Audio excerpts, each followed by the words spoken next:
నోరు తెరిచి దేశం కోసం రాష్ట్రం కోసం మాట్లాడనోళ్లు ఎంపీలుగా ఉంటే ఎంత కాకపోతే ఎంత అంటూ నిగ్గదీస్తున్నారు. మన రాష్ట్రానికి అడుగడుగున దగా జరుగుతున్నా ఎదిరించలేని దద్దమ్మల్లా తెలంగాణ ఎంపీలు ఎందుకు మారారని చర్చించుకుంటున్నారు. తెలంగాణ కోసం మాట్లాడడం చేత కాదు గాని తెలంగాణ తెచ్చిన వాళ్లపై మాత్రం అడ్డగోలు విమర్శలకు మాత్రం పనికొస్తారా అంటూ ప్రశ్నిస్తున్నారు. వీరి స్థానంలో బీఆర్ఎస్ ఎంపీలుంటే పరిస్థితి ఇలాగే ఉండేదా అని జనం మాట్లాడుకుంటున్నారు. ఇలాంటి వాళ్ళన మనం గెలిపించింది అని తెలంగాణ జనం తలపట్టుకుంటున్నారు.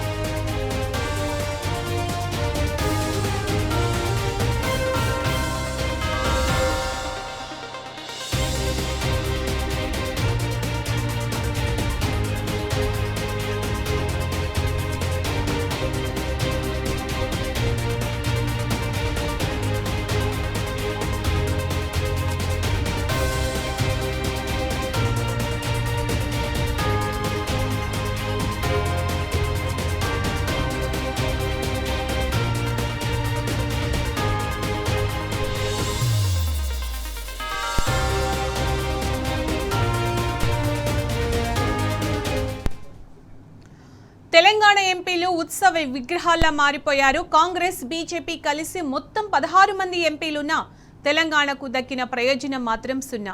ఇటు రాష్ట్రానికి అటు దేశానికి ఉపయోగం లేకుండా పోయింది. ఢిల్లీ బాసుల చెప్పులు హైకమాండ్కు మూటలు మోసుడు తప్ప ఇంకో పని లేదు. తాజాగా ఆపరేషన్ సింధూర్పై చర్చలో ఒక్క తెలంగాణ ఎంపీకి కూడా అవకాశం రాలేదు. వాళ్ళు అడగలేదు. చిన్న రాష్ట్రాల ఎంపీలు సైతం మాట్లాడుతుంటే వీళ్లకు మాత్రం సోయి లేకుండా పోయింది. దేశ రాజకీయ కీలక చర్చలో ప్రాతినిధ్యమే లేకపోతే జాతీయ పార్టీలో ఉండి సాధించిందేంటని ప్రజలు నిలదీసి అడుగుతున్నారు.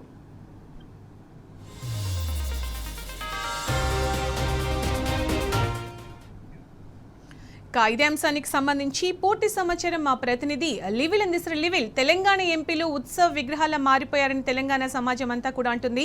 లోక్సభలో ఆపరేషన్ సింధూర్కు సంబంధించి చర్చ సందర్భంగా ఒక్క ఎంపీ కూడా, ఇంతమంది ఎంపీలు ఉండి తెలంగాణ నుంచి ఒక్క ఎంపీ కూడా మాట్లాడలేదు.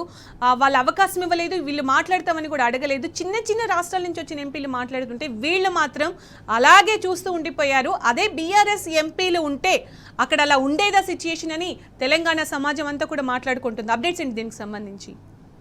మొదటి నుంచి కూడా బీఆర్ఎస్ పార్టీ ఎంపీలు లేకపోవడం పట్ల తెలంగాణ సమాజం ఏం కోల్పోయిందనేది ఇవాళ ప్రధానంగా చర్చ జరుగుతుంది. ఇటు కాంగ్రెస్ కు 8, బీజేపీకి 8+8 16 కాదు 0 అని చెప్పేసి కూడా తెలంగాణ వ్యాప్తంగా జోరుగా చర్చ జరుగుతుంది. ఈ నేపథ్యంలోనే ఇవాళ ఏదైతే ఆపరేషన్ సింధూర్ కు సంబంధించి ఒక ప్రధాన చర్చ జరుగుతుంది. ఈ చర్చకు సంబంధించి విప్ 3 లైన్ విప్ కూడా అన్ని పార్టీలకు సంబంధించిన ఎంపీలకు జారీ చేశారు. అయితే ఇవాళ తెలంగాణ సంబంధించిన ఎంపీలు ఇలా ఉత్సవ విగ్రహాలు మారిపోయిన పరిస్థితి కనిపిస్తుంది. పేరుకే పార్లమెంట్ సభ్యులు తప్ప పైసా ప్రయోజనం లేదు. ఇటు రాష్ట్రానికి పనికిరారు, అటు దేశానికి ఉపయోగపడరు అంటూ కూడా సెటిల్ చేస్తున్నారు. అటు కాంగ్రెస్, ఇటు బీజేపీ 8 మంది చొప్పున ఎంపీలను గెలిపించిన జనం మొత్తం 16 మంది ఉన్న తెలంగాణకు ఒరిగిన ప్రయోగం శూన్యం అని చెప్పేసి కూడా చెప్తున్నారు. ఢిల్లీ బాసులకు చెప్పులు మోసుడు, హైకమాండ్ మాటలకు మూటలు మోసడే తప్ప పెద్దగా వీళ్ళతో ఒరిగేది లేదని చెప్పేసి కూడా జనం అంతా కూడా చర్చించుకుంటారు. తాజాగా ఇవాళ కీలకమైన ఆపరేషన్ సింధూర్పై చర్చలో భాగంగా ఒక్క తెలంగాణ ఎంపీకైన అవకాశం వచ్చిందా అంటూ కూడా చర్చ జరుగుతుంది. యుద్ధం జరుగుతున్నప్పుడు అడ్డగోలు వాగుడు వాగి ప్రజలను రెచ్చగొట్టి నోర్లు ఎక్కడికి పోయినాయి. చిన్న చిన్న రాష్ట్ర ఎంపీలు మాట్లాడుతుండే వీళ్ళకి మాత్రం సోయి లేదా అంటూ కూడా ఇవాళ దుయ్యబడుతున్నారు. మొత్తం 16 మందిలో ఒక్కరు కూడా ఆపరేషన్ సింధూర్ పై పనికిరానట్టేనగా అన్నట్టు కూడా ఇవాళ చర్చ జరుగుతుంది. అంటే అటు అధికార బీజేపీ, ఇటు కాంగ్రెస్ తెలంగాణ ఎంపీలు పక్కన పెట్టేనట్టుగా అంతే. అంటే ఇతర రాష్ట్రాలకు ఇచ్చిన ప్రియారిటీ వాళ్ళ తెలంగాణ బీజేపీ ఎంపీలకు కావచ్చు, ఇటు తెలంగాణ కాంగ్రెస్ ఎంపీలకు వారి బాసులు ప్రాధాన్యం ఇవ్వట్లేదని చర్చించుకుంటున్న నేపథ్యంలోనే వాళ్ళ దేశ రాజకీయ కీలక చర్చలో ప్రాధాన్యమే లేకపోతే కేంద్ర ప్రభుత్వంలో జాతీయ పార్టీల్లో ఉండి సాధించేది ఏంటి అంటూ కూడా సందర్భంగా దుయ్యబడుతున్నారు. కేంద్ర మంత్రి పదవుల్లో ఉన్న ఢిల్లీ బాసులకు గులాములేనా, కేంద్ర హోం సహాయ శాఖ మంత్రిగా ఉండి ఎవరికి ఉపయోగం అంటూ కూడా బండి సంజయ్ పై కూడా తీవ్రంగా విమర్శిస్తారు. పార్లమెంట్ లో మాట్లాడే అవకాశం వచ్చినా ఐటెం నెంబర్ తోనే సైడ్ లైన్ అవుతున్నారు తప్ప ఇంతకు మించి దేనికి ఒరగబెడుతున్నారు. కేంద్ర హోం సహాయ శాఖ మంత్రిగా ఉండి దేశానికి చేసిందేంటి, రాష్ట్రానికి చేసిందేంటి అంటూ కూడా తీవ్ర స్థాయిలో మండిపడుతున్నారు. నోరు తెరిచి దేశం కోసం రాష్ట్రం కోసం మాట్లాడిన వాళ్ళు ఎంపీలు అయితే ఎంత, కాకపోతే ఎంత అంటూ కూడా సందర్భంగా ఎద్దే వచ్చేస్తున్నారు. పోనీ మన రాష్ట్రానికి అడుగడుగునా దగా జరుగుతున్నా ఎదిరించలేని దద్దమ్మల్లా తెలంగాణ ఎంపీలు ఎందుకు మారారు, ఏనాడైనా తెలంగాణకు రావాల్సిన వాటి గురించి మాట్లాడిన పాపాన పోయారా అంటూ కూడా విమర్శలు సంధిస్తున్నారు.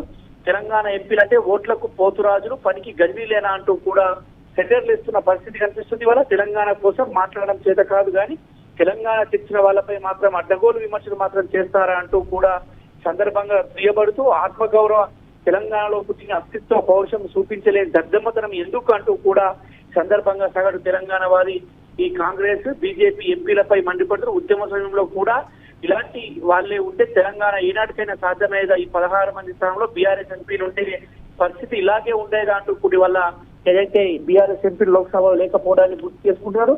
తెలంగాణ హక్కుల కోసం పార్లమెంట్ ను అట్టుడికించేవారు కదా, దేశానికి కీలకమైన చర్చలో తెలంగాణ గరం ఖచ్చితంగా వినిపించేవారు కదా, కేవలం 2 ఎంపీలు ఉన్న నాడే తెలంగాణ స్వరాష్ట్రం కోసం పార్లమెంట్ లో స్తంభింప చేసిన ఆనాడు కేసీఆర్ ఎంపీగా ఉండి స్తంభింప చేసిన విషయాన్ని కూడా ఈ సందర్భం గుర్తు చేస్తున్నారు. నాడు తెలంగాణ రాష్ట్రం కోసం పార్లమెంట్ స్తంభింప చేయలేదా అంటూ కూడా గుర్తు చేస్తూ తెలంగాణ ఆకాంక్షను యావత్ దేశానికి ప్రపంచానికి చాటలేదా, నాడు కేసీఆర్ సాధ్యమైన దానిలో పైసమందం కూడా కాంగ్రెస్ బీజేపీ ఎంపీలకు చేత కావట్లేదా అంటూ కూడా ఈ సందర్భంగా సెటైర్లు ఇస్తూ తెలంగాణ కోసం మాట్లాడలేని వాళ్ళు రాష్ట్రానికి భారం కాదా అంటూ కూడా సందర్భంగా ఉదయపడుతున్నారు. చేతులు కాలాక ఆకులు పట్టుకున్నట్టు మారిన తెలంగాణ ప్రజల పరిస్థితి, తప్పుడు పార్టీలకు ఓటు వేసినందుకు తెలంగాణకు అడుగడుగునా దగా పడుతున్న తెలంగాణకు ఇలాంటి వాళ్ళు గెలిపించడానికి తలలు పట్టుకుంటున్నారు తెలంగాణ జనం అంటూ కూడా ఈ సందర్భంగా ఆందోళన వ్యక్తం చేస్తున్నారు. ఇప్పటికైనా అటు దేశ రాజకీయాల్లో ఒక కుదుపుతున్న ఆపరేషన్ సింధూర్కు సంబంధించి ప్రధాన చర్చ జరుగుతుంది. చర్చలో ప్రతి ఒక్క ఎంపీ కూడా పాల్గొనడానికి ఆసక్తి చూపుతున్న తరుణంలో వాళ్ళ ఇటు కాంగ్రెస్ నుంచి 8 మంది ఎంపీలు ఉన్నారు, బీజేపీ నుంచి 8 మంది ఉన్నారు. అందులో 2 ఒకరు కేంద్ర మంత్రిగా ఉంటే ఇంకొకరు కేంద్ర సహాయ మంత్రిగా ఉన్నారు. కానీ ఒక్కరు కూడా ఆపరేషన్ సింధూర్కు సంబంధించి కావచ్చు, ఆ వ్యవహారానికి సంబంధించి నోరు మెదపకపోవడం పట్ల యావత్ తెలంగాణ సమాజం అంతా కూడా అసలు మనకు లోక్సభ ఎంపీలు లేరా అనే ప్రశ్న కూడా ఇవాళ ఉత్పన్నమవుతుంది. ఈ నేపథ్యంలోనే వారిపైన అనేక రకాలుగా విమర్శనాస్త్రాలు సంధిస్తున్నారు. అంటే బీఆర్ఎస్ సంబంధించిన ఎంపీలు ఉండుంటే ఇవాళ ఈ పరిస్థితి ఏముండేది, ఇవాళ బీఆర్ఎస్ ఎంపీలు లేకపోవడం పట్ల ఈ విధమైన భావన కల్పిస్తుంది. ఇవాళ ఒక కీలకమైన చర్చలో పాల్గొనలేని ఎంపీలు ఇవాళ తెలంగాణ రాష్ట్రానికి ఏం తీసుకొస్తారు, వీళ్ళ వల్ల ఏమవుతుంది అంటూ కూడా సందర్భంగా చాలా మంది అయితే విమర్శనాస్త్రాలు గుర్తిస్తున్నారు. సునీత, రైట్ లివిల్, థ్యాంక్ యూ. మొత్తంగా లోక్సభలో బీఆర్ఎస్ ఎంపీలు లేని లోటు స్పష్టంగా కనిపిస్తోంది.